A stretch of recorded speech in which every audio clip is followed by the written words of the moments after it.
everybody. Welcome to Podcast Insider. My name is Todd Cochran. I'm joined by my co-host, Mr. Mike Dell. Mike, how you doing?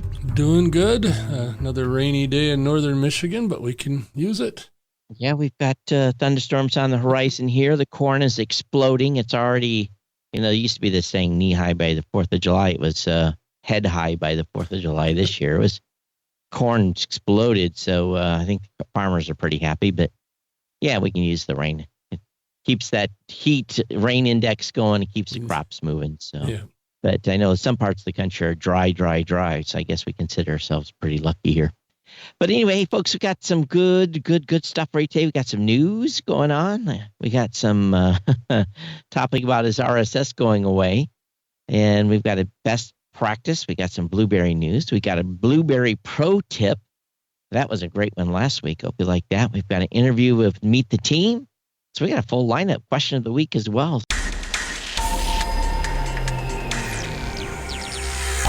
Mike, I got an email from an Apple team member. And he wanted to give me some clarification on what's going on. And let me just read the email. He says, "Hey, Todd, I just want to share with you a quick update on the news show submission flow in Apple Podcast. You know that I'm already listening every week, and I appreciate perspective and feedback. So with that, the changes are an attempt to make the process easier and more streamlined for new users. When a user clicks plus, then new show, and this is on Apple's Podcast Connect, they will see an updated pair of options for show type. The first option is add a show with an RSS feed, which the majority of podcasters listening to this show will do. And secondarily, add a show without an RSS feed. The descriptions for each show type make clear which option creators should select based on how they're hosting and distributing the shows. We've also made changes to the settings. Now, this is important. We've also made changes to the settings that allowed creators to manage their availability of their show through the catalog. Now creators will see a distribution option under show availability. By default, when creators submit a show to Apple Podcasts, the show is available for distribution through the catalog API. And what that means is all those other podcast app mics that pull from the Apple API, they'll still be in all those other apps that use that. And again, I don't know which apps exactly use the Apple API, but a lot of them do. A lot of them did, and a lot of them are moving. So it's kind of a moving target. Overcast uses Apple and Podcast Index because of this sort of thing, some shows weren't available in Apple. Right. Or through their API. And it's a little geeky, but the API is the way other apps can pull in their catalog. So with that, if creators opt out, they're presented with a confirmation message to ensure that they understand the show will only be available on Apple Podcasts. We think this updated flow provides creators greater clarity and flexibility over the distribution of their shows. Hope you find these changes helpful. Let me know if you have any questions. And I did. I said, how would a podcast not have an RSS feed and still be able to submit? Am I to assume that would be for a premium podcast listing?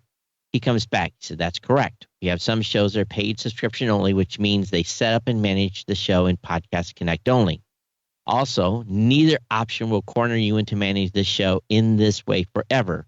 You can add an RSS feed to an Apple-hosted show later, premium show, or remove an RSS feed from a third-party hosted show and make it paid only. So, Mike, we could take this show paid if we wanted to, which is kind of an interesting concept. Default in most usage is with RSS feed, and that is why we select it by default on the screen, and he shows me the screen. Now, I don't want to disclose who sent me the email, and I can't really, maybe I can hide it here.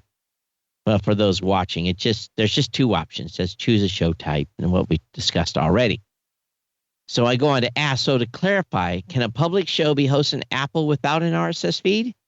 He says a show that has an RSS feed can also have a Apple hosted episodes too. The RSS feed will have all the episodes that are freely available, while the Apple hosted episodes will only appear inline on the Apple Podcast app, like bonus or early access episodes, which is interesting.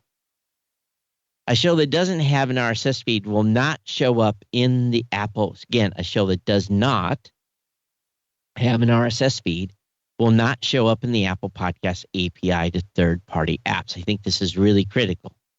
Again, a show that doesn't have an RSS feed will not show up in the Apple Podcast API, meaning you're not going to go anywhere else. You're just going to be in Apple. It will only appear in Apple Podcasts with all the episodes available to paid subscribers. Does that answer your questions, your answer? And my reply was yes.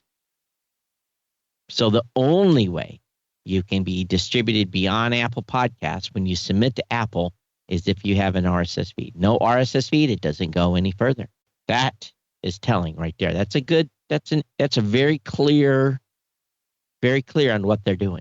The thing about that is, do you really want your show just to be available on Apple, or do you want it to be available everywhere, And there's a similar thing going on over at Spotify. And I'm sure there'll be more of it. But, truly to podcast, as we've always said here, everywhere, I don't care how you listen. Yep. So anyway, very interesting.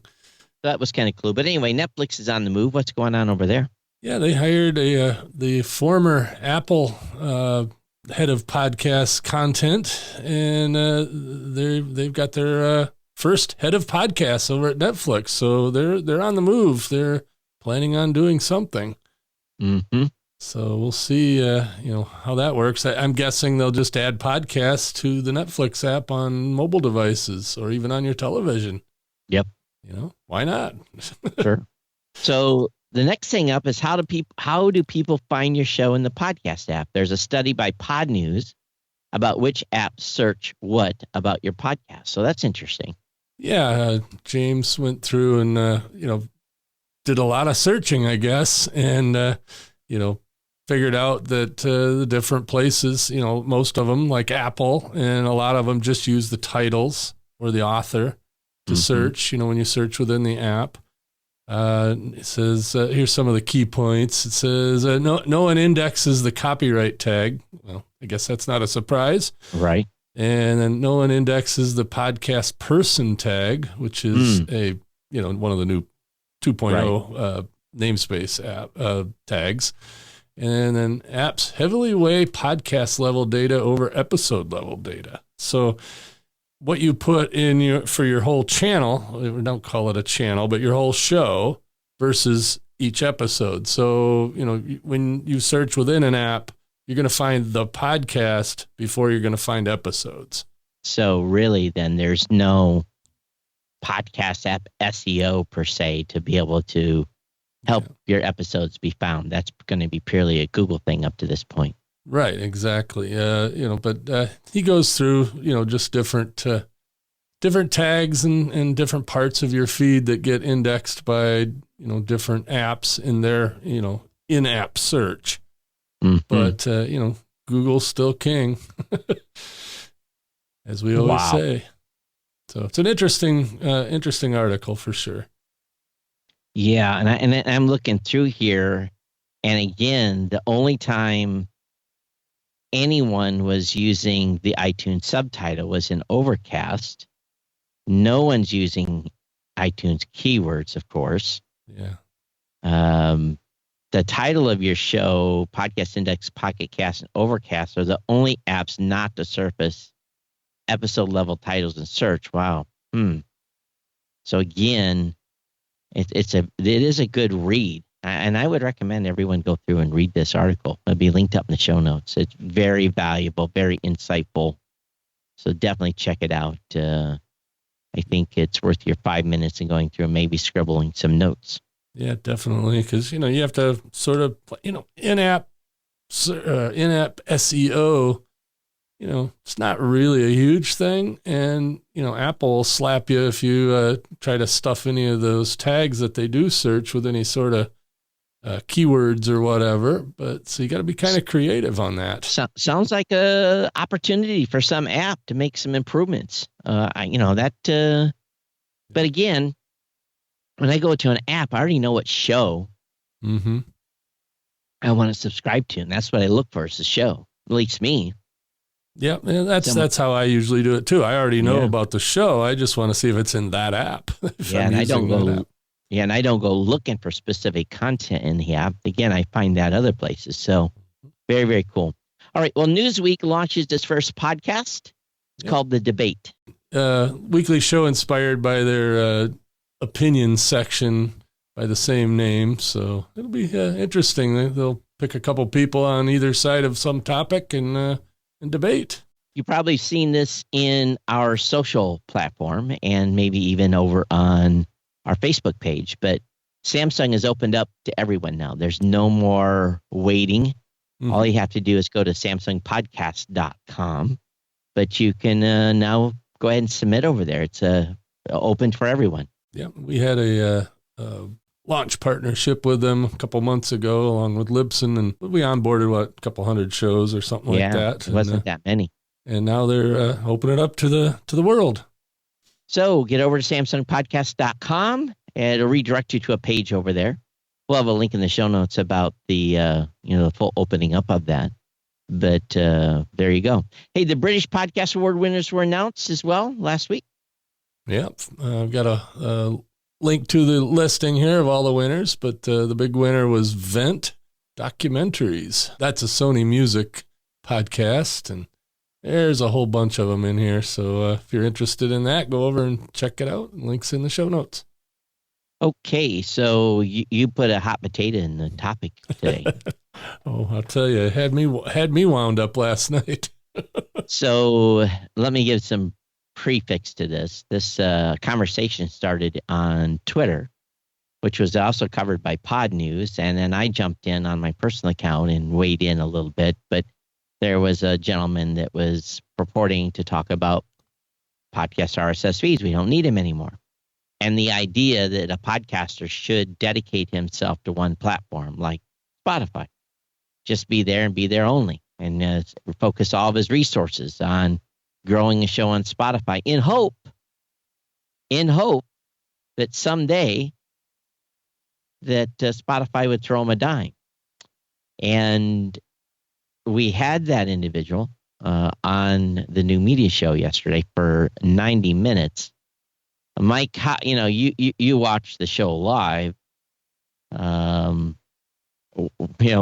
Where do you think we came out on that? Now, I'm going to tell you, I don't normally promote that show on this show, but that's 90 minutes worth of. Well, it's a 2-hour show, but the first 30 minutes are Rob Greeley and I talking about other stuff, kind of leading up to that conversation. But it was a full 90 minutes of. It was a pretty good battle. Yeah, it was to me. It seemed it was interesting that it was just interesting to me that there's people out there that think this way. I don't know. It's so foreign to what I've always thought of in podcasting, but it's each to their own. Like you kept saying in the thing, you don't have to agree, and there's no rules. But his assertion that RSS puts you at a disadvantage, I vehemently disagreed with. And, it was good to hear it. And you guys were very civil, but it was a great conversation. It's well worth the listen for sure. But, yeah, it's a long one. It's 90 minutes. And it brings up some points that, I've been talking about for a while now about creators and their IP. And, if you think about it, your podcast is everywhere and you're giving great value to all those platforms that have your content. But there is, so there's a trade. The trade is audience, right? Or audience potential exposure on those platforms. Right. But in the end, whatever your percentage of listenership, let's just say, is on Spotify, and we know at Blubrry, it's not as high as other platforms. Our podcasts typically have about 8% of market share over there. Yeah, there's some outliers that have more. But but the average, if we're looking at, if I add up all the shows and, we just do a global average, it's about 8%. So are you willing to silo yourself onto a site where you're going to lose, as an example, let's just say 10%, you're going to lose 90% of the rest of your audience to be siloed on Spotify in the hope that they're going to give you tools over there to be able to, one, monetize, and number two, be able to get a piece of the listening action. Now, really, I again, this idea, Spotify doesn't even like to pay music artists. They have to by law. Yeah. They have they have to pay a percentage by law, so much per play, etc. They don't have to do that for podcasts. And we're all in there hook, line, and sinker because we want to be on the platform because it's cool. Spotify is they're going to be in no rush to write checks to the 99.95% of podcasters that are on that platform. Right. He brought up that, YouTube Tanner. creators. Yeah, Tanner. Yeah, he brought up Tanner. YouTube creators. And what was this percentage of YouTube creators that are making any sort of money on YouTube? The percentage of creators on YouTube that are actually making any money is 0.25%. Right. And what do you think the percentage of podcasters that are making any kind of money? Let's make sure that's less than 1.02. No. 0.25 is less than, it's not 2.5. Quarter of 1%. Quarter of 1%. Yeah.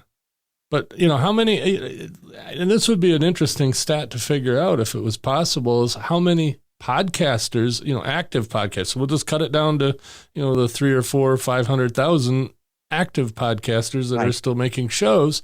How many of them are making any sort of money that's, that makes any difference? And it could be any kind of money too. It could be PayPal. It could be your business referrals. It could be leads. It's funnels. There's 25 different ways to make money with a podcast besides just regular advertising. So, but again, I think that if you guys want a worthy listen and have a little, maybe some of you smoke will come out of your ears.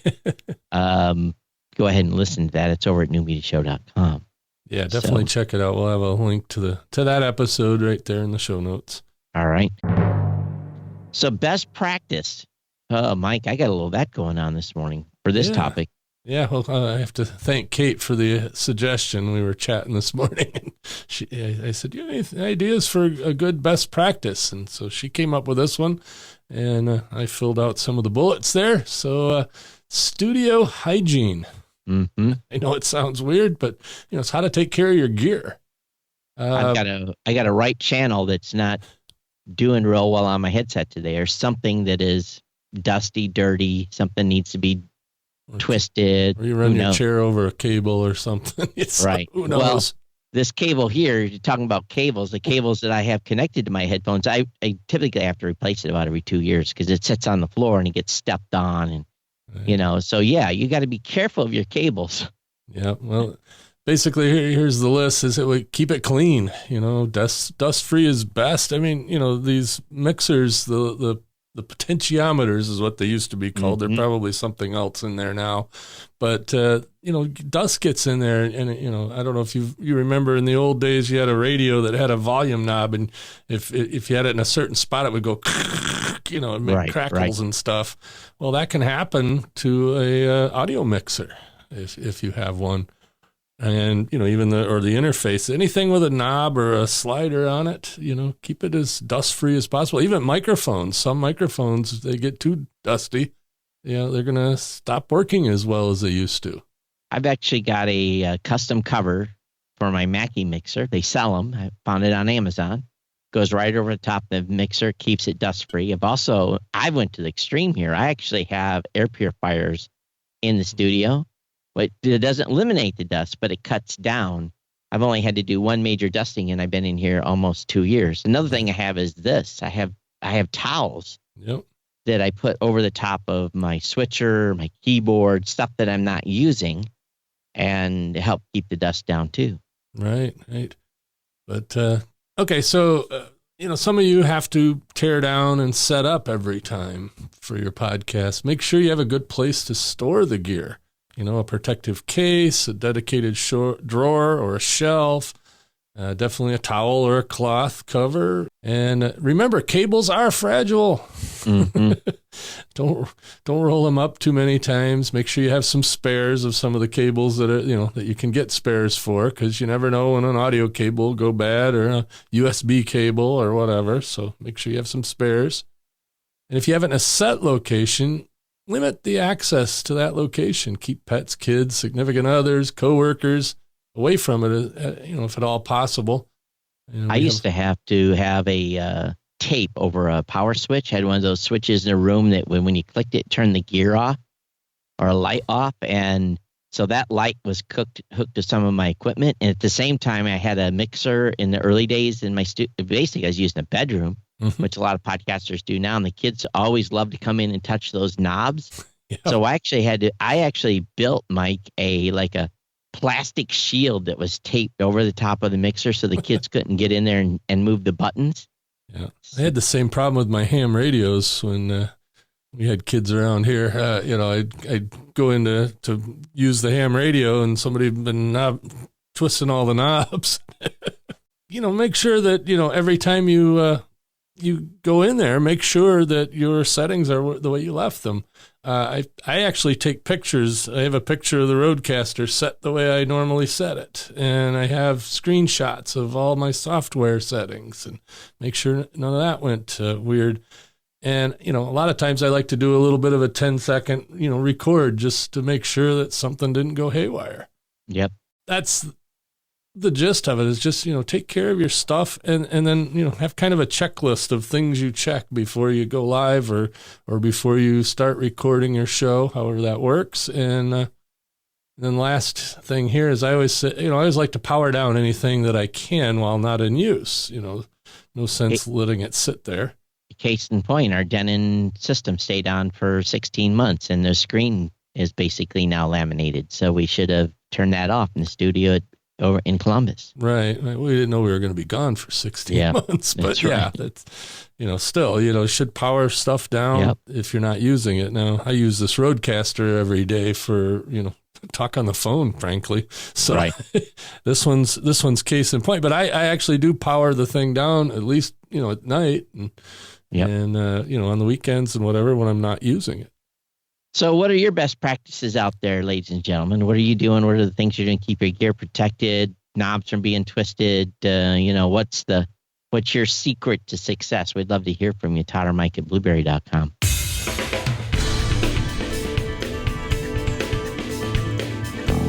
Mike, let's move on to a little bit of Blubrry news here. Great tip, by the way, for basically our best practices this week. And thanks to Kate for the suggestion. So Let Your Audience Do the Content Creation For You by David Day. So what's this article about? I haven't actually read this one yet. Yeah, just basically it tells you, he's going through the ways you can get your audience involved. Like we always ask for questions of the week here. And, if you send in an audio or a video of your question, we'll likely play it on the show and then answer it and, get people involved. I keep talking about my friend there that does the Airline Pilot Guy show. 3/4 of his show is just his listeners asking questions, either audio, video, or in text. And that's the main content of his show. He doesn't need to do show prep anymore, really, because his audience does it for him. That's a major audience engagement when you can get them to submit that level of questions or topics to be covered. And, that's part of the things we do here. We want to hear from you on the type of topics you want us to cover as well. So let's engage you and let's follow what David says and getting some feedback, and we'll provide the answers for those questions. So moving on here, the 2021 mid-year report has been put online. This is just kind of about the podcasting space in general. Yeah, that's by one of our other writers, Troy. He come up with this. So it's pretty good. Podcasting continues to grow. I mean, I think that's been the headline every year since 2004. Yep. So those of you that are on our Blubrry podcasting forum, or you are watching us on Twitter, wherever you may be following us, we've got a new Android app. Now, what this is a proof of concept. Mm-hmm. And the iOS app is going to be coming soon. It's an app for this show. But it does a little bit more than that. It has our blog feed. It has some stuff from Facebook as well, I think, and a couple of other tidbits in there about us. And there's a feedback form and everywhere, as well as you can listen to the show. Now, the only thing that's really lacking from this app is you're not able to download these episodes. You can play them, but you cannot download them. Now, what we're doing is we're working with a company to come up with a potential for you as a podcaster to have an iOS and Android app for a monthly charge of around $50. So you'll be able to try our app, and then you'll be able to say, yep, that looks like something I want to move forward on. And you're going to work with our partner on this. Now, Mike, you and I worked with the team over there, and it was pretty seamless.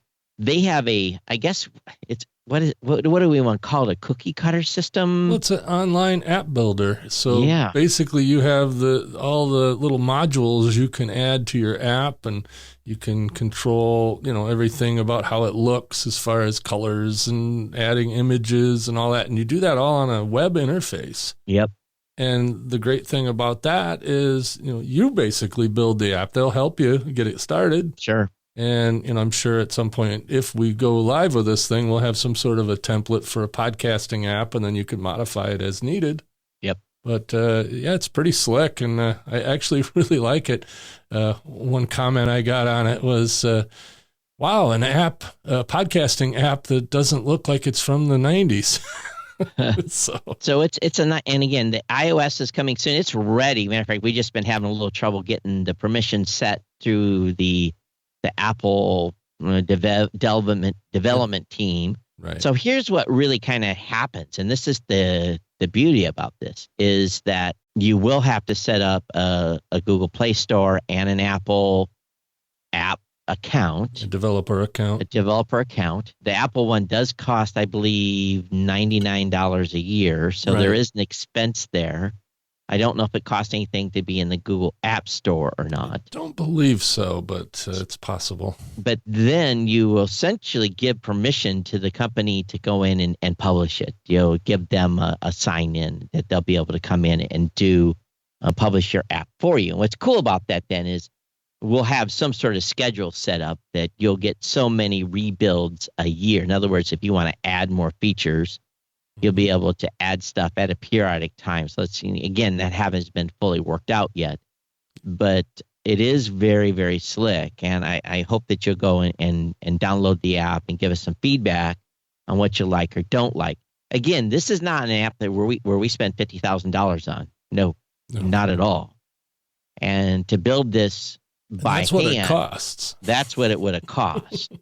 So this is, and it's not absolutely perfect, but it's really, really nice from a navigation standpoint, being able to have a social feed, all the stuff that's in there. So we want you to try out the Android app. The iOS is coming soon. I hope next week by this time we'll have the iOS app ready. Again, it's for this show, Podcast Insider. So definitely check it out. And we even may have options for those of you that have more than one show to have two of your podcast streams in one app. So it's pretty flexible. Stuff. Pretty flexible for sure. So anyway, we'll keep you informed on that. And again, we want you to try it and let us know if you like it. So next up, Mike, you got a webinar. Oh, you actually got a replay. Yeah, well, I just put the link of the replay in there again. So we've done it the last couple of weeks. But the next one is July 20th, 3:30 EST, Eastern. What is it? No, we're Eastern Daylight now. But anyway, we'll have a link to sign up for the next one on July 20th. It's going to be podcasting with WordPress and PowerPress. It's kind of changed a little bit. It's not just completely focused on PowerPress. All right. I was on Radio Inc., a conference Tuesday, and it was Rob Walsh and I from Libsyn were on the Radio Inc. program. It is behind a paywall, but there's an article talking about what's the right hosting company for your podcast. Now, I can be assured that the two hosting companies they recommend or the editor recommended at the end are not the two Rob and I recommended. I think some writer got it, but the article's there on what's the right hosting company for you. And some of the question and answer we had, some of that commentary is there. Now, Mike, you're going to be speaking podcast movement on the virtual track, right? Yep, I didn't get quite picked for the live stage, but they did pick me for the virtual track, which I'll be recording next week. But even if you're not going to be in Nashville, check out the virtual version of podcast movement, and I'll be there with Why Do You Need a Website for Your Podcast, which is very topical this last couple of weeks. Awesome. And I'll be doing 2 sessions so far, one on my own, and then I'll be doing on Friday, near the end of the conference, we're going to be doing a live new media show from the main stage. We got a great lineup of guests going on there. All those details are over at the Podcast Movement website at 2021.podcastmovement.com. You'll find Mike and my sessions. And if you're going to be coming to Nashville, let us know. Definitely, we want to have you stop by the booth. We got some cool things planned for the booth, and got some great swag that we're bringing in. Of course, we'll have Mike, myself, Mackenzie, and another team member there to talk to you. Of course, we'll have some prizes and some games going on at the same time. If you're actually a Blubrry customer, stop by and get your year pin. We want you to stop by and get one of those from us. Stop by and say, hey, I'm a Blubrry customer. I'm a 1, 5, 10, whatever it may be, year podcaster. I think we even got 15-year pins this year. Oh, that's nice. So stop by and get one, and that way you achievement unlock type of deal. So see us at Podcast Movement. All right, Mike, let's move on to Blubrry Pro Tips. What did Toby and the team got for us this week? Now, this one's titled, What to Do Next, giving your listeners specific actions to take after listening to your show. Most importantly, sending them to your website. All right, so we're going to kick to that segment, and we'll be back with an interview.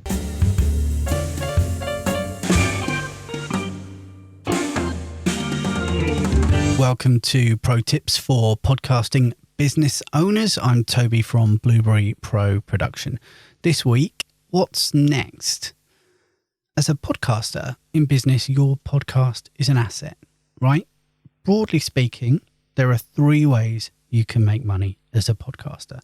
Number 1, you're already famous. So as soon as you come out with a podcast, you're going to get inundated with offers of mattress companies, website companies, exercise bike companies trying to sponsor you to give you money. And that's great if you're already famous. Secondly, you're a creative.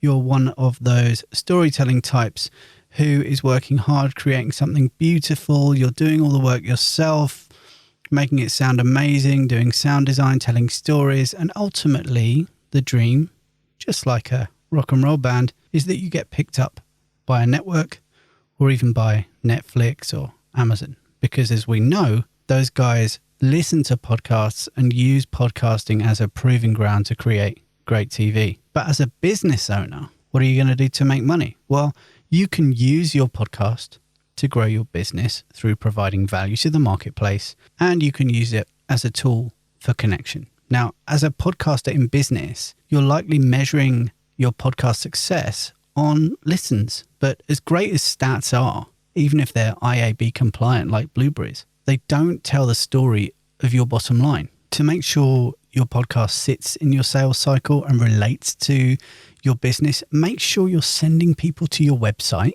to discover more. And even better, give them a specific reason to visit. So today's tip is to use your leadership skills to tell your listeners what action they can take next. And to be clear, what they can do next so that your podcast is fully leveraged and useful to you as a podcaster in business is go to your website.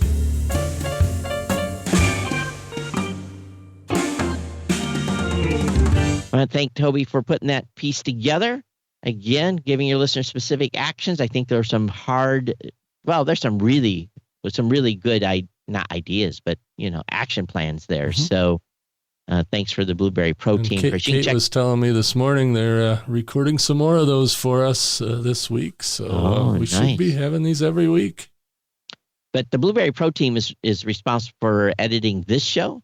And, of course, Mike did it last week because our particular editor was out. But blubrrypro.com is where you can get information on that. All right, so let's kick to the interview. You've got Jeff Levine, our marketing manager. Yep. And his audio wasn't perfect because you guys, so for some reason, had some challenges with his audio, right? Right, but I sent it over to Kate this morning, and she says, "Yeah, I can work with that." But she said, "Say something in the show about it." Okay. This is not normal, but in these Meet the Team interviews, a lot of them are just using their laptop microphones because a lot of our team members are not podcasters. At least on the administration side and the dev side. So when I interview these people, I'm interviewing them with whatever they have for Zoom. So Right. It's not always perfect. All right, awesome. So anyway, here's Mike and Jeff on Meet the Team. Hello, Jeff. Thanks for coming on the Meet the Team for Podcast Insider. How are you doing this morning? Oh, doing really well. Appreciate you giving me the opportunity to come on. My first time on the show. You co-hosted with me once, or I think you were on with me and Todd one time. But yeah. So, I remember now. Not quite the first time, but couple minutes. So I know you don't really have a background in podcasting. What made you want to work for Blubrry? Oh well, so I've spent all of my career in marketing somehow. And my first job was in consumer packaged goods, and selling to retailers, to drugstores and foods, to grocery stores that sold at retail, and that was like classic, brand marketing, and that was a lot of fun. And then we moved from California to Columbus, Ohio. And I went to work for an insurance company and spent, really almost 20 years in insurance and financial services, still in marketing, in an enormous company. So I was always very specialized, but didn't hold the same job the whole time within the company. And, it was time to get out of the rat race, really, and find something that I liked better. You have to want to get out of bed every morning and go to work, and you have to look forward to it when you wake up and get ready to go to work. Yeah. And so I decided I just needed a change, and I didn't know exactly where I would land. I'm really glad I landed in technology, I'll tell you that, because old world marketing is not really growth for me. Growth for me is new world marketing, which is tech. Right. Well, you've been with us about a year and a half ish, something like that, maybe a little more. I know. I can't believe how time has flown. It has been a year and a half. And I'm actually in the office as we speak. But I didn't get to spend much time here, just 2-3 months before COVID-19 hit, and we all started working from home. So it feels good to be back. Yeah, it's good to see that everything's back and starting to ramp up there in Columbus. I haven't been there since you started, so you and I haven't met in person yet, but we will soon, I'm sure. That's true that we haven't met in person, and but with Zoom and video that we use on a pretty regular basis for meetings internally, I do feel like I know you well. Yeah, well. So what do you think of the whole podcast space? Being that you're kind of an outsider, it's I'm sure it's pretty interesting to meet a completely different personality type than in the insurance business, I'm sure. Well, everything is different. Everything. My customers are very different, for sure, because podcasters, especially individual podcasters, are creative types mostly. There are some super techie types too, but mostly they're creatives. And so that's new for me. Working for a small company is new for me because, I was a drop in an enormous ocean before. And so you often wondered if, your work really mattered or if you were making a difference somehow. And now working for a small company, I can see how my contributions are making a difference, week in and week out. So that's a lot more rewarding. Yeah. I don't expect that you're baiting me into talking about internal personalities, so I'm not going to even talk about that. No. We don't want to. We'll meet all them here on the show over the next few months, so that's all good. And we have some large personalities here. That's kind of the nature of the business.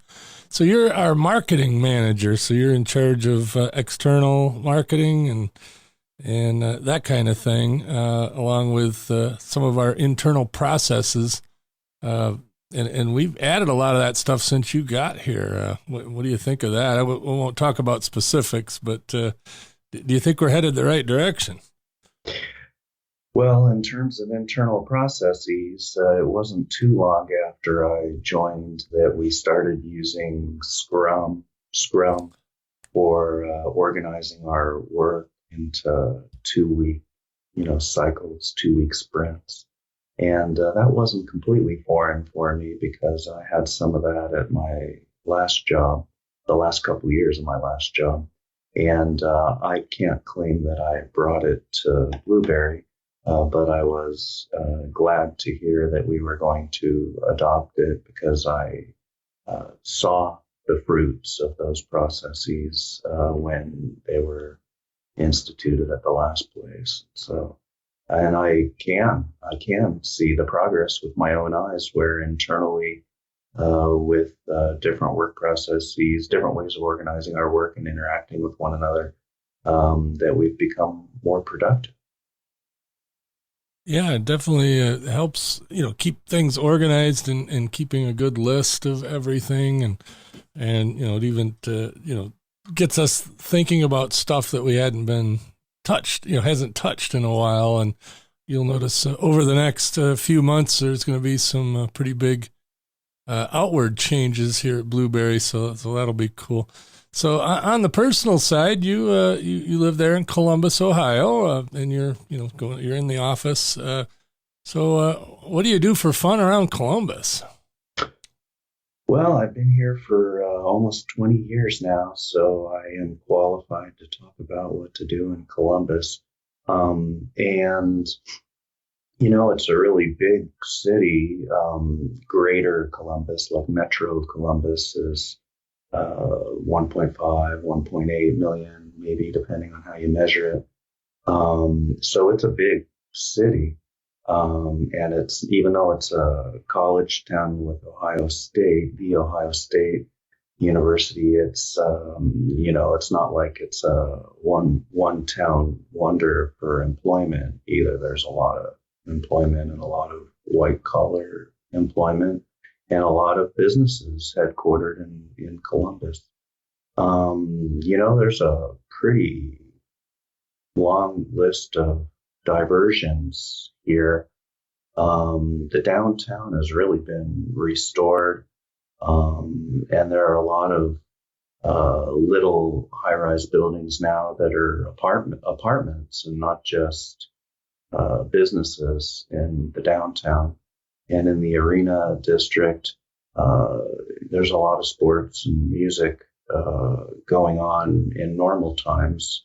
The music scene hasn't quite revived since COVID reopening, and restaurants. Not just the diversity of restaurants is quite impressive, and there are several companies that test market new restaurant concepts right here in Columbus. Yeah, I always say whenever I go to Columbus, I notice that it's kind of the chain restaurant capital of the world.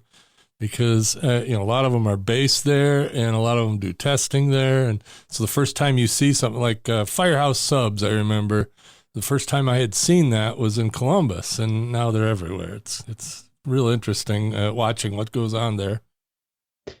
Yeah, who would think of Columbus as a test market? I guess it's a good cross-section of the United States, and if it works here, it'll work most anywhere, is the idea. And then there's the short north, which is a blend of art and art galleries and restaurants and bars, and it's a fun place to visit. Yeah, I always enjoy it when I go down there, except for that tacky Ohio State stuff, but that's because I'm a Michigan fan. I understand. But anyway, anything else in closing here? Well, we just wanted to give the audience a little taste of who works here. Well, yeah, this is me, and I've really enjoyed working with Blubrry and trying to understand this new industry and our new customers and their wants and needs. And you teased a little bit a few minutes ago, Mike, about some outward changes we'll be announcing over the next few months, and I'm pretty excited about that. And being in marketing, I always like a good teaser, so I had to reinforce that. Very good. Well, always a marketer, right? Thanks so much for having me. All right. Well, thanks for being here, and we'll see you when we see you down in Columbus here in a couple of months, probably. So. Look forward to it. All right, nice introduction to Jeff, Mike, and thanks for doing that. And of course, let's move on next to question of the week. Yeah. So David asks, there was a typo in the post title of my last episode.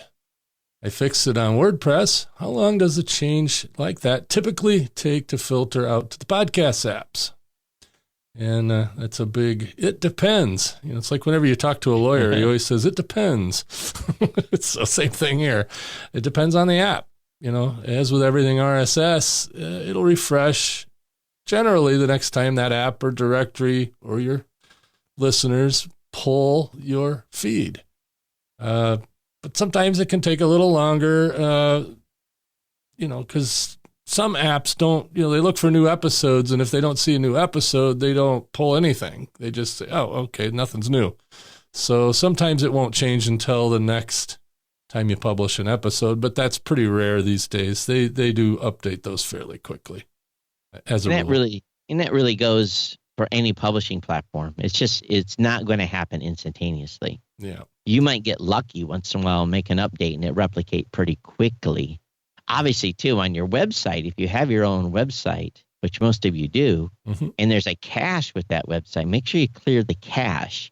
Because effectively, when you clear the cache for the RSS feed, and you clear the cache for the website, which, again, some of you don't have a caching system on your WordPress hosting. But for those that do, always clear that cache. That'll kind of also make sure that your file that's on your site and your feed is the freshest copy that can be pulled by the different syndication sites. But yeah, it'll filter out over a couple of days usually. Yeah. If you have a question you'd like us to answer on the show, drop me an email, mike@blubrry.com. We'd really like to get some audio. We haven't had an audio question in a long time. So come on, fire up the mics, ask us a question, try to stump us. Yeah. So you can send that to mike@blubrry.com. And again, we may use it on the air. If you do an audio one, you're almost guaranteed. Of course, the best place for support with any Blubrry product or service is our ticket system at blubrry.com/support. Again, sending a ticket gives the whole team access to the question rather than direct emails or direct phone calls. That's really important these days as the team is in and out for vacation right now. So make sure you're getting that into blubrry.com/support. Of course, you want to follow or subscribe to this show and the companion show to this one called Podcast Help Desk, where, Mike, you're going a little deeper, actually sometimes a lot deeper into the geeky and techie side of things. Anything planned coming up? Not yet, but I will have something for sure this weekend. All right, awesome. Of course, again, if you want a free month of blubrry.com, now's the time. Use the promo code INSIDER. And Mike, you've been seeing some of the stuff we're getting ready to roll out. And while we're working through a little flow things, I think we've got a winner. Yes. We're hoping to make it easier to get started. And a much more, how should we say it, a significantly improved user interface as well. Yep. Did you get a chance, Mike, to play around and look at any of the stats mock-up stuff that I have not. I've really not been in on those meetings yet. So we put a link. You must have been sleeping on the job. We put a link in the marketing channel that you could it's probably on the phone. Oh, maybe go take a look and get your first reaction to it. The stats system, I'm really, that's going to come later. We've been needing that for a while, and it's great that we've been working. I know you and Chrissy and the team have been hammering that stuff out, and I'll definitely take a look. In exquisite detail, almost painstakingly, like move that to the right a little bit, down a little bit. Yeah. Oh, yep, that put type a comma of thing. in here, that kind of stuff. Yeah, left justify that. Yeah, so we're really deep in the weeds on it right now, and we're close. As a matter of fact, we're done with the. I guess for the better word is it's going to be rolled out in a couple of phases, and without showing too many cards. We reworked everything we have now and have about 10 things that we want to add to it that will come in multiple phases. Yeah. So the stats, when you guys see what we have planned, you're going to be like, whoo. And of course, the blubrry.com publish interface is seeing a major improvement too for those of you that publish on blubrry.com. But it doesn't matter even if you're just you log into Blubrry to the podcaster dashboard, that is major facelift. Again, it's not up yet. Right now, it's actually a little awkward because we're mixing a little bit of the new sidebar with kind of the old interface, and that's coming. So, again, if you want to but here's one thing I want to remind you all: if you want to schedule one-on-one with me, and this is for hosting customers only, email me Todd@blubrry.com. If you want to schedule a tech checkup with Mike, again, hosting customers only, email Mike@blubrry.com. You can send us a podcast sticker in a self-addressed stamped envelope, and we include a self-addressed stamped envelope, and we will send you a Blubrry care package back. And our email address, our mailing address, is actually on the show notes of this podcast. We even have stickers for this show. Yeah, we do. Yes, we do. I have one on the back of my Android tablet here. Yeah. So, lots of opportunities to get some swag. First, you don't have to come to Podcast Expo, not Podcast Expo, Podcast Movement. Woo! Thinking way back 10 years ago. So you can go to Podcast Movement and get swag, or email or drop us a mail. I can't talk. We better finish. It's English optional. We're over 40 minutes. That's long for us. So right. Hey, by the way, Jennifer said something in the chat here where I realized. She says the biggest challenge is not roll over the cables with my chair. That's why, Jennifer, every 2 years this particular cable starts going crinkle, crinkle, crackle, crackle, and then I have to.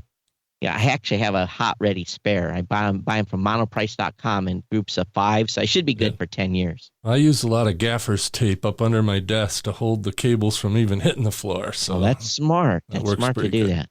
You're lucky your dogs don't chew up your cables. They see a cable and they love to chow down. They don't care about the cables so much. It's napkins they like. I don't know why. My nephew had a laptop power cord on the opposite side of the transformer where the DC voltages got chewed in half yesterday. He was not happy, but those things happen when you have pets. Yep. All right, we're out of here. Hey, everyone, thanks for being here. Todd, Mike, or Mackenzie at blubrry.com. Also, we do interviews for this show. If you want to have your show, and I've got one scheduled here in about a month. I got one scheduled next week. So we're going to have some in there. If you're a podcaster and you want to tell your story, we'll fit you in here. So thanks for being here, everybody. We'll see you next week on another edition of the Podcast Insider. Take care. Bye-bye.